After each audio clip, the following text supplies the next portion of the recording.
سبحان اللہ. ہوا اور دوسرا لفظ ہے ذالکا. اس کے معنی بھی وہ ہے اور اس کے معنی بھی وہ ہے. عربی زبان کے یہ دونوں لفظ انتہائی اہم ہے اور کافی زیادہ مستعمل ہے قرآن میں. جو ہے یہ آئیڈینٹی ہے، کسی کے ذات کو آئیڈینٹی کرتا ہے، چیز کو نہیں، شے کو نہیں، بلکہ کسی کے وجود آیت ہے. قل هو اللہ احد، کہہ دیجئے کہ اللہ هو عالم جید، وہ ایک بہت بڑے عالم ہے. السلام علیکم ورحمۃ اللہ وبرکاتہ. عربی زبان کی دو لفظ ہیں جن کے بارے میں اکثر و بیشتر طلبہ جو ہے کافی زیادہ الجھن کے اور معنوی اعتبار سے سمجھنے سے قاصر رہتے ہیں، کہ پوچھتے رہتے ہیں کہ ان دونوں میں کیا فرق ہے. وہ دونوں لفظ کون کون سے؟ ایک لفظ ہے ہوا اور دوسرا لفظ ہے ذالکا. کیونکہ لازم سی بات ہے کہ جو کوئی مبتدی یا بگنر جو کوئی ہوتا ہے وہ ان دونوں کے جب معنی دیکھتا ہے تو دونوں کے معنی کیا ہے؟ وہ. اس کے معنی بھی وہ ہے اور اس کے معنی بھی وہ ہے. حالانکہ ہوا جو ہے اس کے ذریعے منفصل ہے اور ذالکا اس میں اشارہ ہے، لیکن معنوی اعتبار سے جب ہم دیکھتے ہیں تو معنوی اعتبار سے ترجمہ سیم ہے. ہوا وہ، ذالکا وہ. ہوا وہ ایک مرد، ذالکا وہ ایک مرد، یہ ترجمہ کیا جاتا ہے. لیکن اصل میں ان میں کافی زیادہ معنوی اعتبار سے فرق ہے. اس فرق کو میں کوشش کرتا ہوں کہ مختصر اس ویڈیو میں آپ سمجھ لیں، اور تاکہ آپ کا جو یہ کنفیوژن جو ہے دور ہو جائے.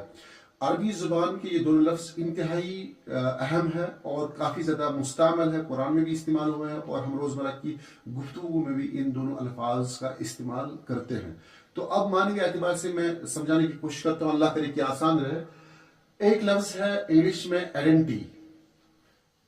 انگریزی زبان میں اس کے لیے دو لفظ آپ سمجھ لیں تو آپ کے لیے مسئلہ حل ہو جائے گا. وہ دو لفظ کیا ہے؟ ایک لفظ ہے آئیڈینٹی،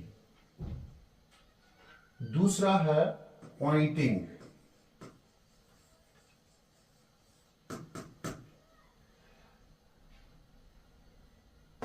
یہ لفظ جو ہے یہ اس کے لیے معنی ظاہر کرے گا پوائنٹنگ کے لیے، اور یہ لفظ جو ہے آئیڈینٹی یہ ہوا کے لیے معنی ظاہر کرے گا.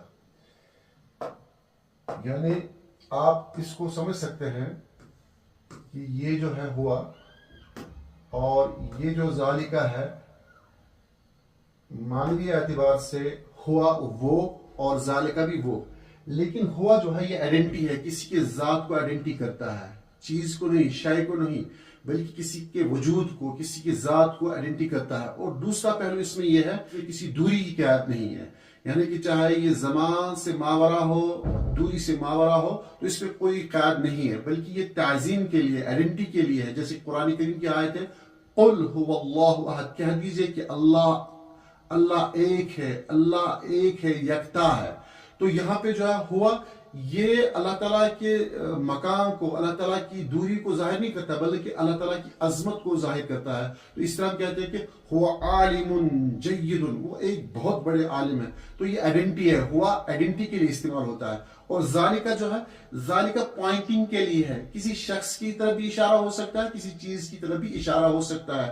ذالکا رجل، وہ آدمی ہے. اس میں تعظیم بھی ہے، اس میں تعظیم کے بغیر بھی ہے. ذالکا ثور، ذالک کلم، ذالک قلم، ذالک کتاب. تو یہ کسی شے کی طرف بھی ہے اور کسی شخص کی طرف بھی ہو سکتا ہے، کہ اس میں پوائنٹنگ ہے. یعنی کہ مختصراً یہ کہ ذالکا پوائنٹنگ کے معنی کے لیے، یعنی کہ اشارہ کے لیے استعمال ہوتا ہے، اور ہوا جو ہے یہ آئیڈینٹی کے لیے استعمال ہوتا ہے. معنوی اعتبار سے دونوں کا ترجمہ سیم ہے وہ، لیکن مفہوم جو اس کے اندر پنہاں ہے وہ آئیڈینٹی کو ظاہر کرتا ہے. ہوا آئیڈینٹی کو ظاہر کرتا ہے اور ذالکا جو ہے یہ پوائنٹنگ کے لیے اشارہ کرتا ہے. تو امید کرتے ہیں کہ آپ کو ہوا اور ذالکا میں معنوی اعتبار سے فرق سمجھ میں آیا ہوگا. انشاءاللہ اللہ تعالیٰ آپ کو مزید برکت دے. نلتقي ولنقرأ ولنرتقي وفي الجنة نلتقي ننتظر الحفل العظيم وعدو مولانا الكريم.